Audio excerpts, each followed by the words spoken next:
Okay. Recording in progress, you guys. I don't know if you heard that too. And let's see, why is this thing doing this? Share screen. Okay. So everybody, again, my name is attorney Robyn McCoy. I am your president of Black Women Lawyers in Michigan. And I'm going to, we have the bio here for attorney Nakisha Chaney. She's a partner at Salvador Prescott Porter and Porter. She's a civil rights attorney who specializes in human trafficking, prison abuse, employment and education discrimination, sexual harassment, and whistleblower litigation, including First Amendment retaliation, Eighth Amendment cruel and unusual punishment, 14th Amendment equal protection, Title VI race discrimination, Title 7 employment discrimination, Title IX sex discrimination, and Michigan's Elliott Larson and Persons with Disability Rights Acts. She's a graduate of Oberlin College and the University of Michigan Law School. Shout out to U of M Law School, that's where I went to.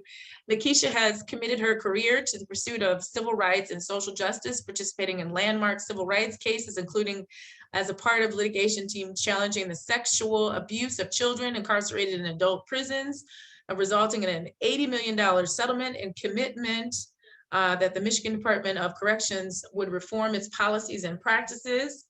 Nakisha is an ardent legal advocate for human trafficking survivors, representing labor and sex trafficking victims in civil litigation. She has spoken and published extensively to raise awareness of human trafficking and civil remedies available to survivors. In 2018, Nakisha served as keynote speaker at the Michigan Human Trafficking Task Force and Prosecuting Attorneys Association of Michigan's Human Trafficking Conference. In addition, she served as an Amnesty International USA Stop Violence Against Women campaign coordinator. She worked with the Michigan Poverty Law Project and the Michigan Immigrant Rights Center to represent foreign domestic violence survivors in efforts to obtain residency through the Violence Against Women Act petition process.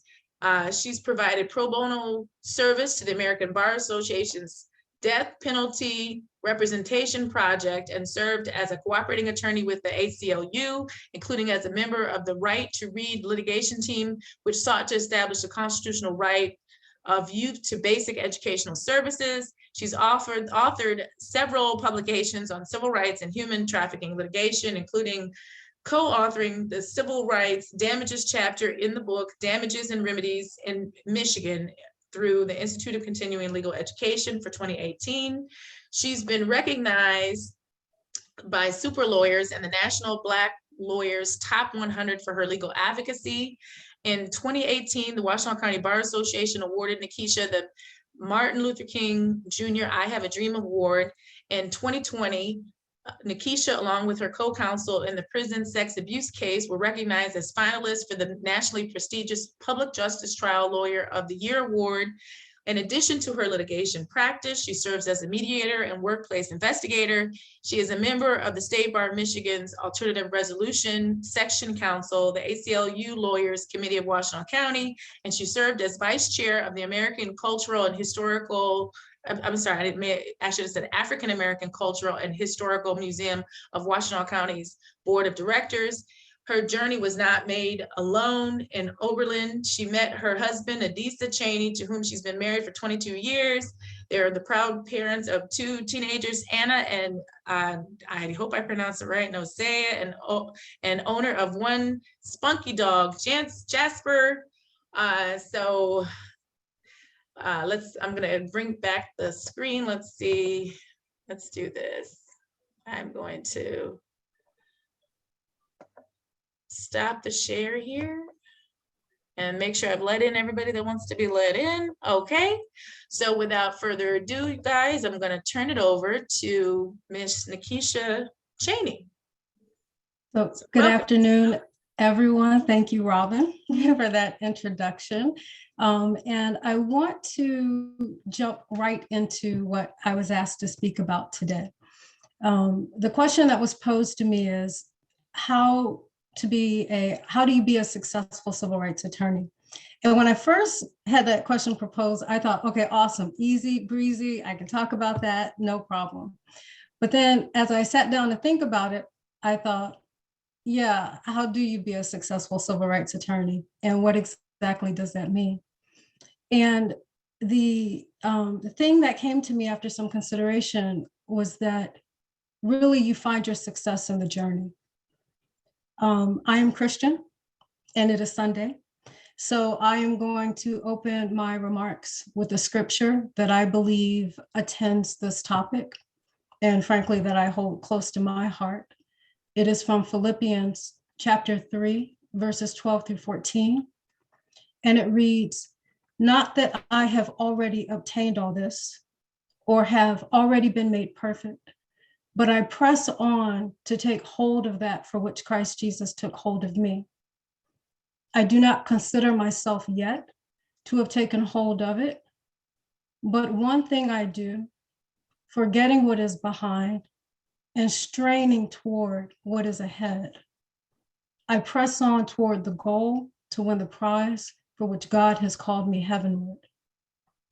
Now, I know that not everyone is Christian or draws their guidance from the Bible, but I believe that regardless of your faith or beliefs, that this scripture can speak to all of us. And that is because the speaker really is every man and every woman, imperfect and in process. I like this scripture because the speaker, the language, meets us where we are at, which is on the journey, having not yet arrived at what we are striving for. And so, what then does this have to do with the question of success? Some might regard success as the satisfaction of the outcome, that is, being at the end point, ultimately receiving the goal or the prize set before you. But I don't think that is where the success lies. I think the success lies in the journey. Martin Luther King Jr. said, at least he's attributed as having said, "If you can't fly, then run. If you can't run, then walk. If you can't walk, then crawl. But by all means, keep moving." And if I may take the liberty, I would add to that words taken from Ephesians chapter 6:13. "And after you have done everything, to stand." When I consider these words, it is clear to me that the charge is to do the work. And the work is not in the outcome, it's in the journey. So too, in my view, therefore, lies the success. Now, we know from the words of Paul, we know from the struggles of activists that have come before us, we know from our own experience that the journey is not an easy one. In the Philippians passage that I read, Paul uses words like "I press," "I strain towards." And when we imagine pressing or straining to move forward, we imagine that there's an obstruction, there's a resistance, there's something that we have to exert effort against. We have to remove or overcome or pass through in order to move forward toward what we are trying to do. So given that this talk is about being a civil rights lawyer in particular, I want to talk about several of the obstructions or hindrances that civil rights lawyers confront on their journey. The first is not exclusive to civil rights lawyers, it's not exclusive to lawyers, and that is failure. When I sat down to really think about this question of how to be a successful civil rights lawyer, I had to examine my own record and ask myself the question, am I even a successful civil rights lawyer? And as is so often the case when we examine our lives in hindsight or our careers in hindsight, the things that went wrong, the cases we lost, the bad opinions, the things that we wish we could go back and do differently, those are the things that loom so much larger than the things that went right. The quote unquote failures, maybe with some exception, tend to carry so much more weight in our memories and in our assessment of whether we measure up to this standard of quote unquote success. And that got me thinking about the relationship then between failure and success. How can one be regarded or regard oneself as successful when an examination of your past is peppered with failure? And I'll make a brief side note here. If you don't look back and see failures in your past, you may not be looking closely enough. Or perhaps you're not being honest with yourself. Or maybe you haven't yet stepped out into the waters to really test your potential. But for those of us who can look back and see failure, what is the relationship between your success and your failure? In considering this, I came across a quote that is attributed to Aisha Tyler, that success is not the absence of failure, it's the persistence through failure. And that reminded me of another virtue that has a similar relationship with its supposed opposite, and that is courage, right? Courage is not the absence of fear, it is the perseverance through fear. In that way, fear is not the opposite of courage. Rather, it's an element of courage, because without fear, there can be no courage. Success and failure, in my view, operate the same way. We all have failures. Our success as civil rights attorneys is not in forsaking the failure, but in embracing it, acknowledging it, learning from it, doing better, and then persisting despite that failure.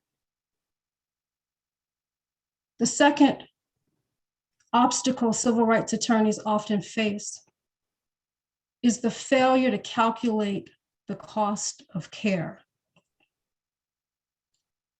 In February 2020, around that time, there was a survey from ALM. The ALM's Mental Health and Substance Abuse Survey was released. And in it, they found that 31.2% of the more than 3,800 responses from practitioners said they felt depressed. 64% experienced anxiety.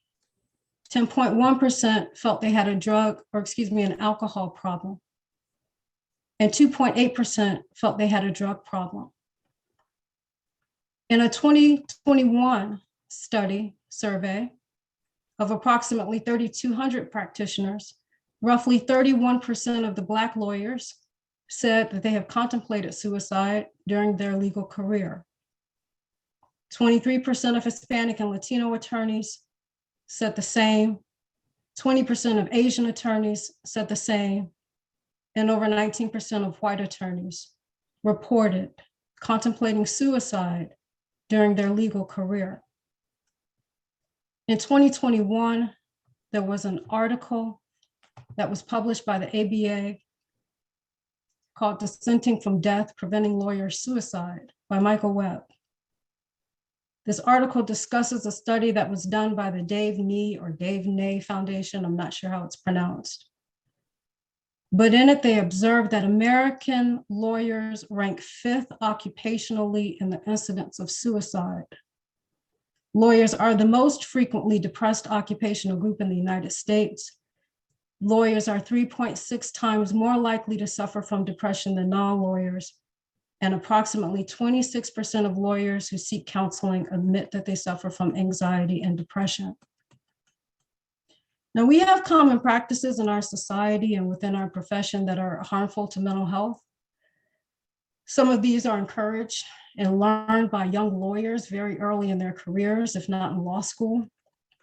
These include rewarding and valuing sustained maximum output at a high level, which we often term to be excellence, but typically really means excellence in one area, while another area of your life suffers entirely. Valuing increased productivity over rest. equating the willingness to consistently work day and night with being a better lawyer, using alcohol and other unhealthy coping mechanisms to deal with the stress, and sometimes entirely omitting mental health care and trauma-informed litigation practices from school curriculum and young lawyer training. These practices and other factors, including the tremendous stress that attends litigation, the frequent encounter of abusive and difficult personalities in the course of the work, and the heavy caseloads that many of us carry can have tremendous impact on our mental and emotional health. For those who practice certain types of law, who frequently encounter clients who are in trauma or who are in crisis, those mental health effects can be exacerbated. There have been recently more articles coming out about the vicarious trauma that attorneys in certain practices like family law and criminal defense and civil rights work, and those who work with refugees experience. They take on the struggle of their clients, but there's also direct trauma, in as much as your client's experience and the work that you're doing touches upon your own trauma and your own fears, something that we frequently encounter when we're dealing with issues of law enforcement or the corrections agencies. If you are not careful about how you attend to your practices and your cases, or even an individual case, and how you recognize the impact and address the impact that it is having on you and your mental health, you may harm yourself, you may burn out, or you may walk away from the journey altogether. The final hindrance that I will identify that civil rights lawyers frequently need to address, overcome, is the inability to see the movement for the moment.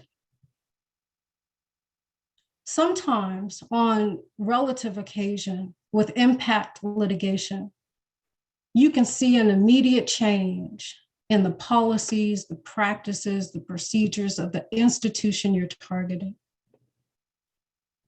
There's an objective, observable change that results directly from the work that you have done that is highly satisfying. But far more often, that is not the case. Far more often, your case ends and there's no observable change in the institution, in the system. It feels like the work that you're doing is a drop in the ocean that's barely making ripples. And that can be highly discouraging, particularly when you weigh that against the cost of what you're doing, the financial cost, the cost in terms of time and energy, and the mental and emotional cost. In those moments of discouragement, it's important to remember that you are part of something that is so much bigger, that you're part of an ongoing historic movement, and that you are just carrying the baton to continue the race. Mother Teresa is credited as saying, "I alone cannot change the world, but I can cast a stone across the waters to create many ripples." So I would say in those moments to cast your stones upon the water, and then having done everything that you can, you stand. So these are a few of the challenges that I think civil rights lawyers confront in the work. There are, to be certain, many others.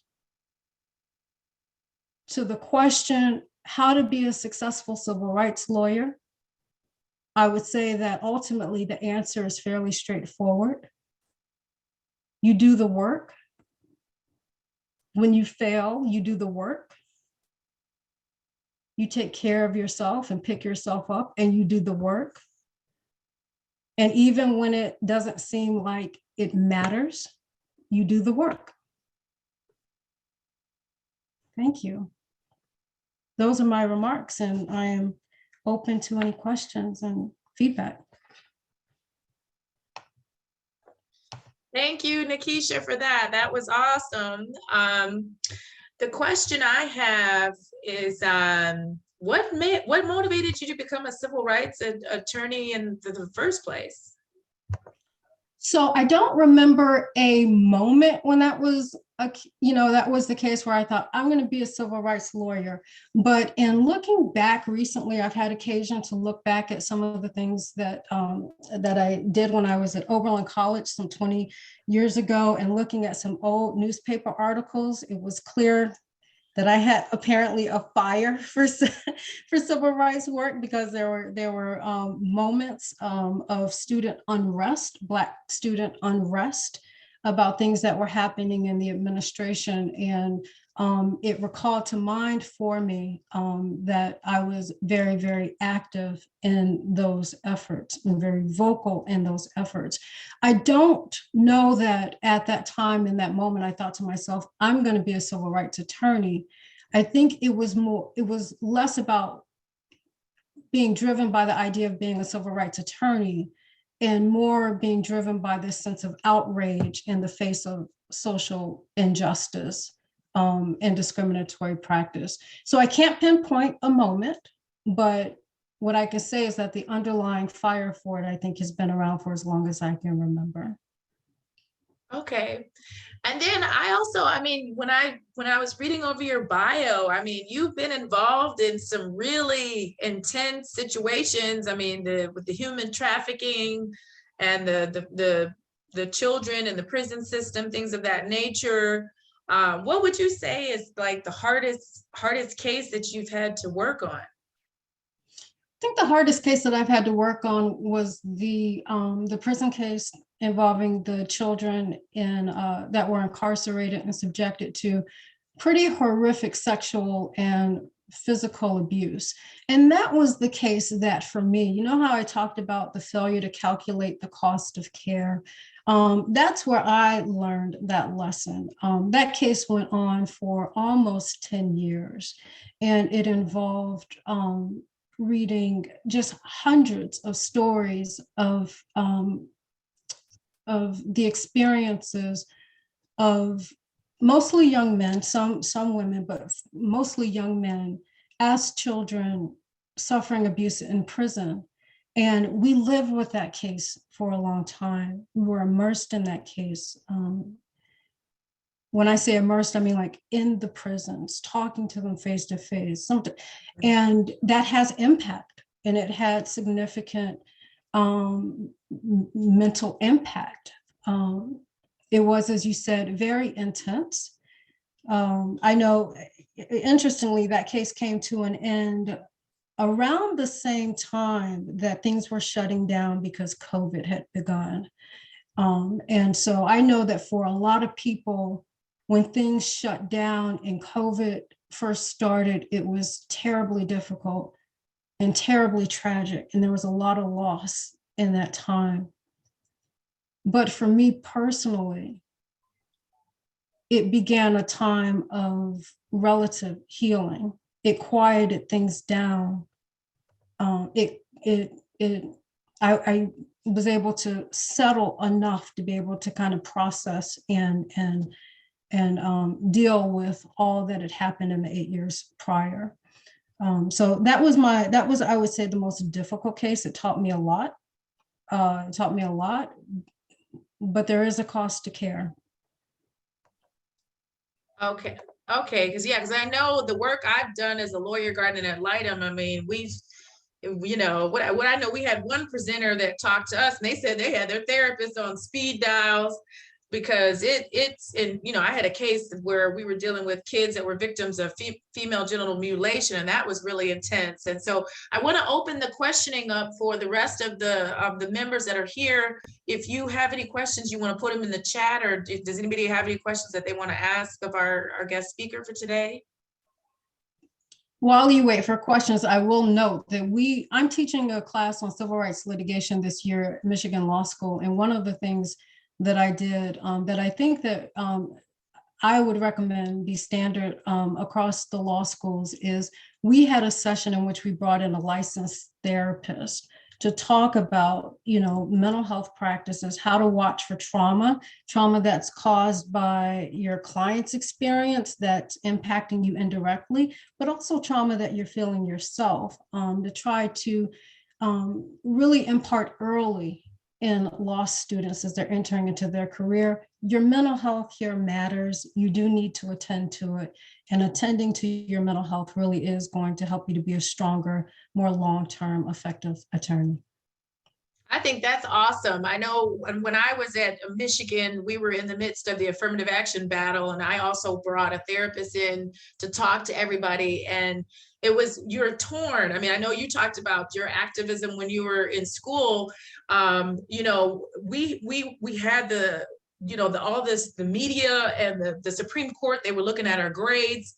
And so it's like there's protests and rallies. And I was like, okay, we can go to some of the protests and the rallies, but we also need to focus on going to our classes. We did have a therapist come in. Some of the students came to the meeting with the therapist. Some of them didn't. And the therapist gave us points. And I put them in their folders, because I was like, even for people that didn't come, I'm hearing what you're saying. And I'm glad that you came and talked a lot about the trauma, because we're, as Black women, as lawyers, there's been a lot going on. I mean, as Black women, we just saw what happened. We were talking about it in the e-board meeting about the sister the Miss USA that they said jumped out the window and everything. And so we definitely want to make sure that there's self-care going on. It's like we, as Black women, I always talk about it as like, we're the mule of society. We take on a lot, but we have to we have to do self-care, because if we don't take care of ourselves, we're not going to be able to take care of anyone. Okay, I see our corresponding secretary and past president Rita White has a question. Yes, however, I see Vice President Delisha Coleman, Attorney Coleman Morrison did put a question in the chat before me. Okay. You know it's not Morrison, just Delisha Coleman. I'm so sorry. Sorry, strike that. Okay, so the question, Delisha, do you want to ask that question? Sure. Specifically, I stated, how often do you see blatant disrespect in regards to your efforts to make a change, legislatively, judicially, administratively, corporately? Because us as lawyers, I know even one of our attorneys are going through it now, but just blatantly every single, on the regular, I should say, we have judges that make decisions, actions, administrators, clerks that say or do, prosecutors that say or do things. And if we feel like we have to bite our tongue in regards to what other reason could you be saying or doing these things except for a racial animus? And we're not even civil rights attorneys, but I'm now promoting and stating, if you have an idea that there's some bias or some other any kind of basis of a decision besides appropriate judicial or administrative action, and I apologize in the background, I got 18-month-old twins, but say something, put it on the record and let them say, oh no, I'm not racist. And it's like, who are you trying to prove, who are you trying to convince, me or you? But if you could just say, as a civil rights attorney. Right. So I appreciate that question. So, there are two types of experiences that that I think may be related to the question. The first is when you're just dealing with abusive personalities. And I think that's something that's experienced across the legal profession. There are just certain people who interact and comport themselves with a certain impunity for courtesy. And those people, in terms of how to respond to, you always want to maintain your professionalism. You don't want to stoop to anyone's level, but there are ways of dealing with those personalities and being able to limit the case, including things like reducing things to writing, things you would already know. The second category, though, that I think you may be getting more at, if I'm understanding, I think the bigger issue is one of understanding and experience, being able to relate. The biggest barrier that I've seen with civil rights practice, particularly when it regards the corrections and law enforcement, is the people that you're dealing with may not be able to relate to the experience of your client, that it is not familiar to them, that it's not an experience that they or anyone close to them not only has not experienced, but perhaps does not even fear. And that inability to understand and relate, I think sometimes comes across as being very dismissive, maybe condescending, and maybe can come across in other ways that are regarded as, say, disrespectful to you or disrespectful to your client. But I think the root of that is just the inability to understand and relate and the unwillingness to do so. Those can be difficult barriers to overcome, but that is also precisely why it is so important that we have diversity on our bench, and diversity in law enforcement, and diversity within the legal field.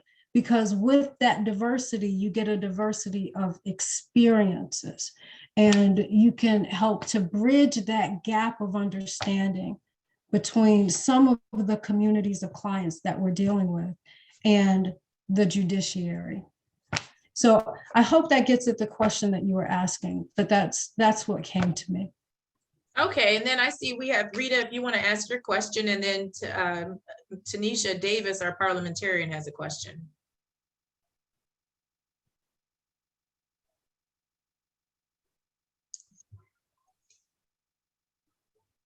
Rita? Trying to see if, or Tanisha, do you want to go ahead and ask your question? Yeah, I can ask my question really quickly. Okay. I just said that we have traditionally, as Black women, worn work as a badge of honor. Only recently have I seen signs that being Superwoman is not something we should be celebrating. How do you stop the penetration of trauma, whether it's from clients, work, or caseloads, in order to even focus on self-care? So I think one way, first and foremost, is I think, and someone talked about working with a therapist, but I frankly think all of us should have therapists, because mental health is critical. It's just like we all have primary care physicians for our physical health. We should all have a connection to a mental health practitioner to help guide us. I think the second thing I would say is ownership, to own your time and own your energy and own your attention and own your focus. And to be able to develop the comfort with saying no, and to develop a comfort with with drawing a line and not having, and having boundaries. One of the things that I did when I felt like there was insufficient separation between my personal life and my professional life was I got a second phone. I have an entirely second phone that only 5 people have the number to, my immediate family. I don't even know that phone number because I don't give it out. And so when I need to completely separate from work, I turn my work phone off or leave it at home, and I just take my personal phone with me. That's a small thing, but it's had a big impact, because psychologically, you really are leaving behind the work. I have gotten more comfortable with saying to people, I don't want to have that conversation. One of the difficult parts that I encountered with the murder of George Floyd and the multiple police killings was that people wanted to talk about it all the time. And they wanted to talk to you about it all the time because you're Black or you're a civil rights lawyer and you're into social justice. And frankly, I did not want to talk about it all the time. When I'm off, I need to be off. I can't be on all the time. And it took a couple conversations to be able to help the person understand that this thing here, pressing to have this conversation, is not good for me. I don't need to talk about it. I already know. I need to talk about other things unrelated to this. So that is a kind of owning of your time and owning of your mental energy. So I would just say it's a process, reclaiming that time. I personally am still in that process of learning how to draw those boundaries and learning how to balance things better so that I'm not overwhelmed by it, so that my mental health is not harmed, but start taking those steps. Thank you so much. That was excellent. Yeah, that was awesome. Rita, Rita had your hand raised. Did you still have a question for Attorney Chaney? Yes, thank you so much, Attorney Chaney. You've been very, very, this has been a great, very, very well presented presentation, especially for us attorneys. Now, my question, what is your input in terms of, as you also did address the therapeutic side of us as practicing attorneys. Now, as Robyn, Attorney McCoy did discuss how there was an individual, unfortunately, that was very high profile in our, in our community, that she had was alleged to commit suicide. Now, in terms of attorneys, how we all have stressors. In terms of us wanting to hold things in and not really spread and talk, I know we talked about speaking to a therapist, but what's your take on actually speaking to us attorneys and who we can trust and talk about our issues? Because with my situation that I went through for a year, Miriam, Attorney Perry, McCoy, I talked to them. I kept it in for years, my health situation. But once I started communicating, it all came out in a much more positive fashion. So I think that's really important, to really just talk and communicate. Talk about it. You have an issue in court, girl, Delisha, girl, I had this crazy person in court that just went off on me. I don't know who they were.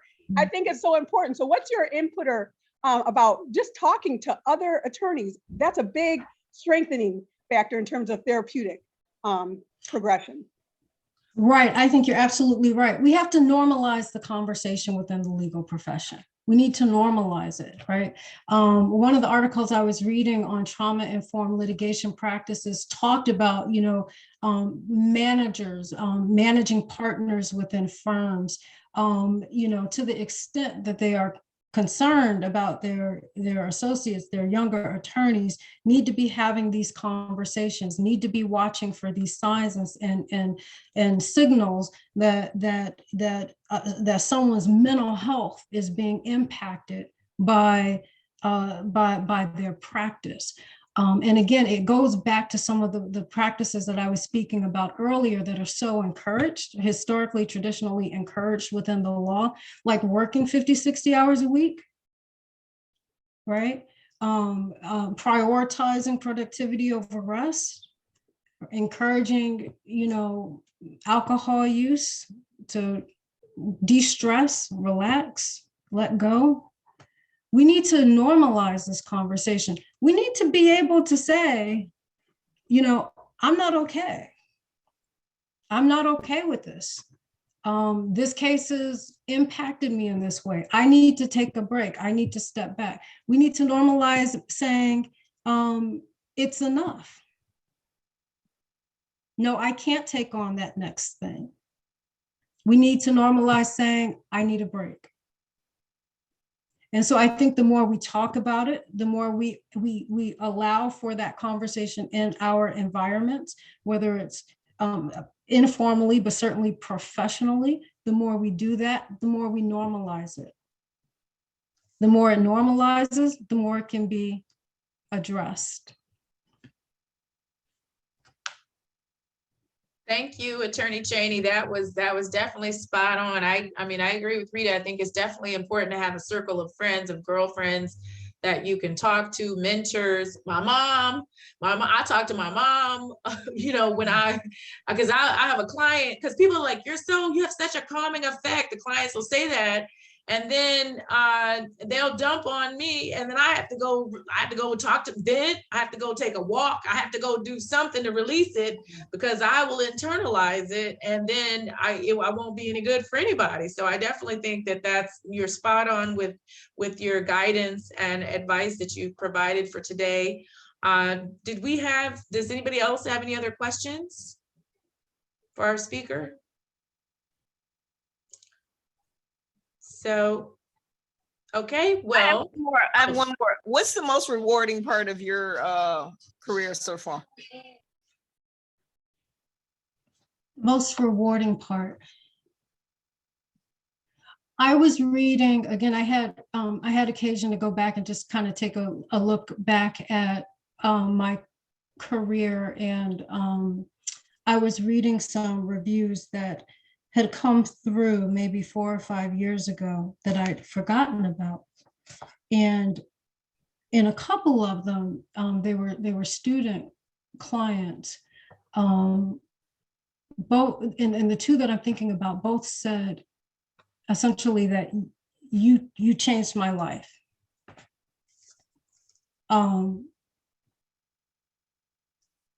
When you're able to make a difference for someone on an individual level in a way that's meaningful and matters to them, it just feels good. My husband and I were talking before about altruism. And altruism is generally, loosely defined. It's when you do something where there's total selflessness. You don't get anything out of it.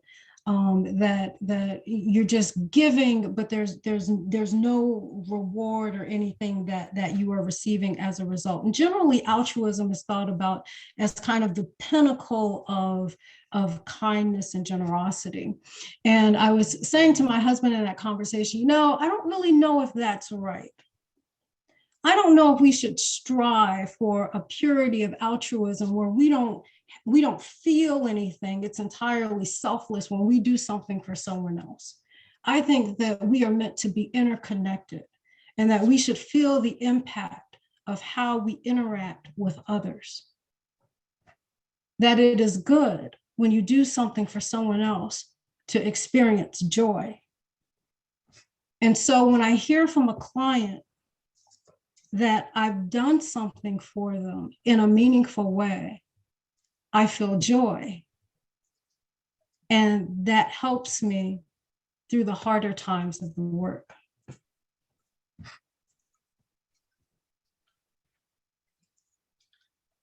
Well, thank you, Professor Chaney, Attorney Chaney, Civil Rights Superstar Attorney Chaney. I'm glad that we had you come and speak to us. And I know that our mutual friend, Pastor Debbie Mitchell, she's been trying to connect me with you for years, and I'm glad that we connected. I'm glad, don't be a stranger. We'd love to have you come back and be amongst us and lifting us up as you've done today. And if there aren't any further questions, then I will just we'll just adjourn the meeting, and everybody have a blessed day and peace and blessings. Thank you. Thank you for having me. You stay safe and be blessed, everyone. Stay safe, everyone.